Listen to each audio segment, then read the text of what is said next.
Welcome to Advice with Jared. I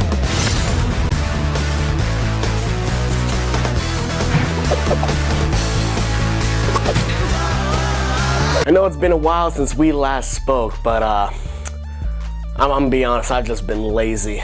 I was all told to write a script for something. I was like, nah, I'm not feeling it. So I went over and decided to do a whole new topic. One that might relate to you as fans. How the hell do we survive this summer heat? Well, if you live in Arizona, the way you survive the summer is you just don't. In AZ, we have two seasons.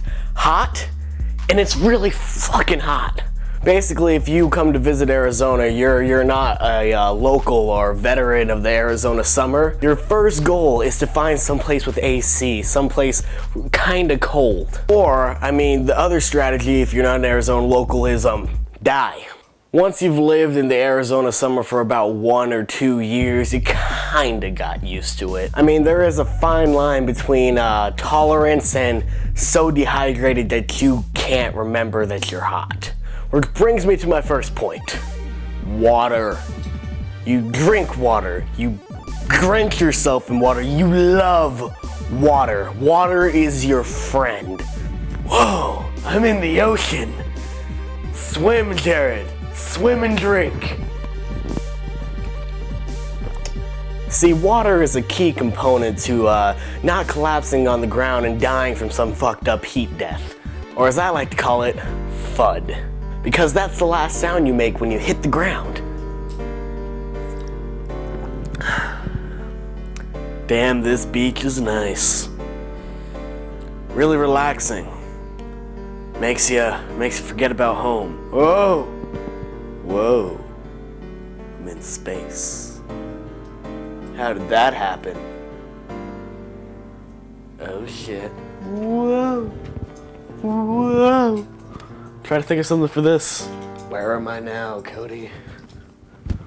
And other than water to avoid FUD, and by the way, this goes for everyone now, not just Arizona, because you're pretty much screwed in Arizona.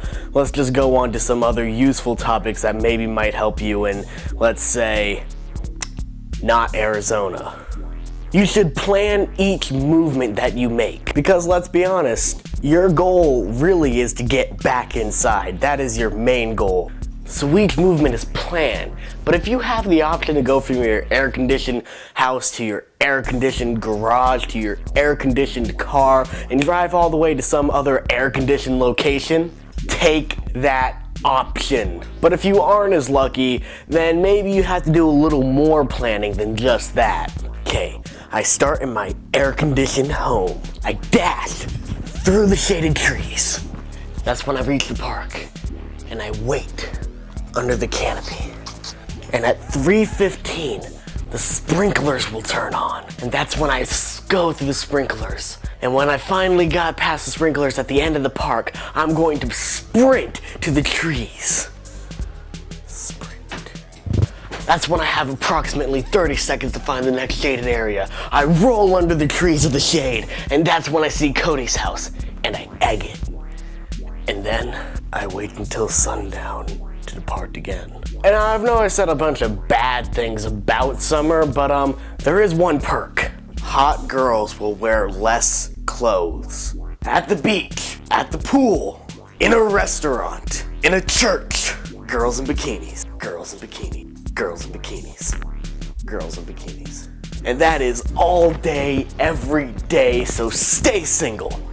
And even if you don't have the charisma or the charm to get a girl, because let's be honest, if you don't have that, you're not going to be able to touch. But if you're single, at least you can look without getting in trouble. You still might get slapped though. And you'll be slapped because in the summer heat, people get delirious. The heat will affect the way people act on an everyday basis. It is your job as an individual to not piss people off, so try to avoid saying the wrong thing. For instance, something as simple as, let's say, hey man, you got a little something on your face there. Just turned into, hey bro, I totally fucked your girlfriend while I killed your mother. Yeah, everything's always cold in Alaska. The next great thing, apparently, is summer blockbusters. Movies that you want to see during the summer.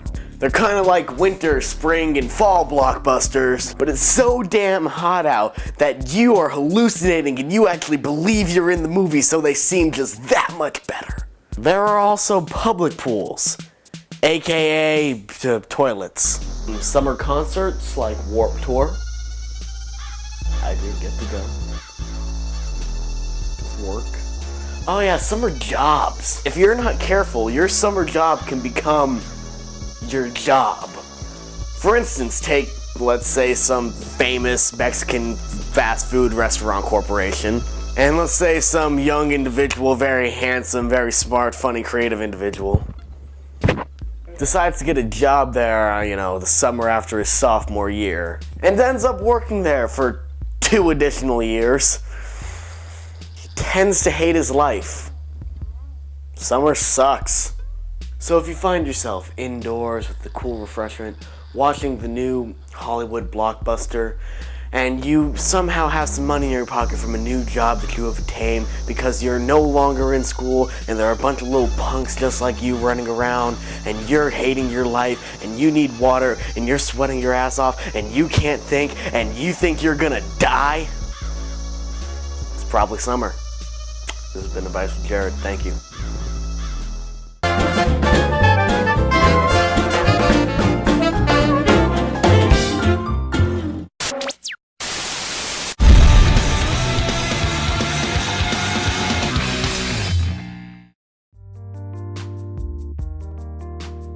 Hey, if you enjoyed this video, give it a like and subscribe for more amazing advice tips from Jared. Don't forget to comment on what Jared should do next, like and follow us on Facebook and Twitter, and check out the latest episode of Idiocracy in Motion by clicking the annotation on the screen.